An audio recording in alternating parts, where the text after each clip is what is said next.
Okay, so this lesson is going to be about adding something very important to text that we apply to video. It's called a drop shadow. In my opinion, and this is simply my opinion, almost all text that you apply to a video can benefit greatly by the use of a drop shadow. And there are a couple of things that I want you to understand about a drop shadow. Okay, so let's look at this. As I play through here, this has, let me click on the timeline, make that active, and start at the beginning. Play through here. You can see we've got clips that have got a black and white filter obviously applied to them. And then we've got this journey to New York that's been animated as we did previously with another set of titles in an earlier tutorial. No audio to deal with here, just the video. All right, so what we're going to deal with is this Journey to New York title right here. All right, so we're going to add a drop shadow. Again, I'm in the effects panel. Now, I need to see my effects over here. And so I'm going to go to Video Effects right here. I'm going to scroll in just so you can see this a little bit easier. Video Effects, here's my disclosure triangle. Open those up. I'm going to go down to Perspective. And here's a disclosure triangle for perspective. Anytime you see a disclosure triangle anywhere, one of these little arrows anywhere in Premiere Pro, that means I've got something hidden and I've got something to show you. So left click on that and open it up. And down here I have drop shadow. Drop shadow.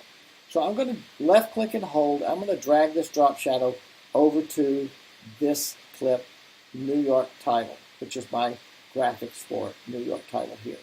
Grab this drop shadow, move it over until my little fist turns into a plus sign, let it go. Now, you really can't see what's going on here. It did apply a drop shadow, and we're going to make it so that we can see that a little bit easier. Let me scroll out, and I'm going to reduce this for right now. Give me a little bit more visual real estate here. And I'm going to take this, since I'm not really keyframing this, I'm going to make that a little bit smaller, make this keyframe action a little bit smaller. So if I go over here now to my effects control panel right here, I'm not going to deal with motion, so I'm going to close this disclosure triangle. And this says it has a bevel alpha here. I'm going to click on that and delete it because we're going to add that later. This one, let's delete it. It has a couple of drop shadows here, clearly from me doing some previous work. So I have a drop shadow and I have a disclosure triangle. So I'm going to open that up, and I have a couple of things here. I can change the drop shadow color. I can change the opacity. I can change the direction. I can change the distance from the letters themselves. I can change the softness, and I can do shadow only. So we're going to concern ourselves with these. One of the things about a drop shadow is dealing with distance and softness first. So I can't see, this is black and white. My drop shadow color right now, as you can see right here, is black. So I can't really see this. So for demonstration purposes, I'm going to change the color. Now I can click here and click my eyedropper and go over here and select a color, but it's black and white, so there is no color. If I click this little box, I'll get the spectrum right here, and I'm going to click red. I'm going to choose something really red just so that you can be able to see it right there, and I'm going to click OK. Now, there's my drop shadow. All right? Now, the opacity is set at 85. That's all right. If I set it at 100, it's going to be very bright and very clear. So you can see, if we look at this very closely, my drop shadow is really strong and clear here, and it kind of fades or dissipates out, just like a shadow. If you're standing in the sun and the shadow starts at your feet and moves out, it's your shadow. The shadow towards your feet is going to be very sharp and dark, and it's going to dissipate or lighten as it moves away from you. And that's what a drop shadow does. So we're trying to recreate what a shadow really looks like. So I'm going to leave that at 100 here for purposes of demonstrating this. Now, the direction and the distance. Let's look at the distance first. Currently, I'm going to move my playhead over here so you can really see this. Currently, the distance is set at 15.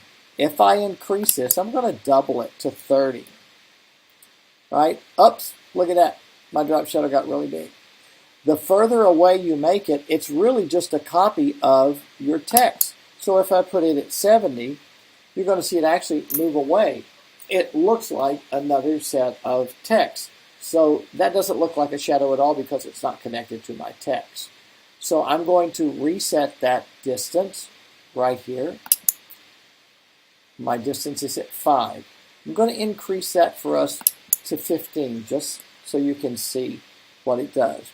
Now, we've got distance and softness. You have to understand the greater the distance, the greater the softness. That's going to make your drop shadow look more realistic. Right now my softness is set at 25, which I think is okay.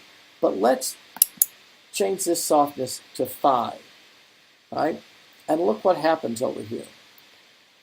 That dissipation really looks odd. You can see it almost looks like here's darkness and here's the dissipation. There's a distinct line, and we want to blur that line to make it look, see here? You can see the darkness and then you can see the dissipation. I want that dissipation to blend in. So the greater my distance, the greater my softness has to be.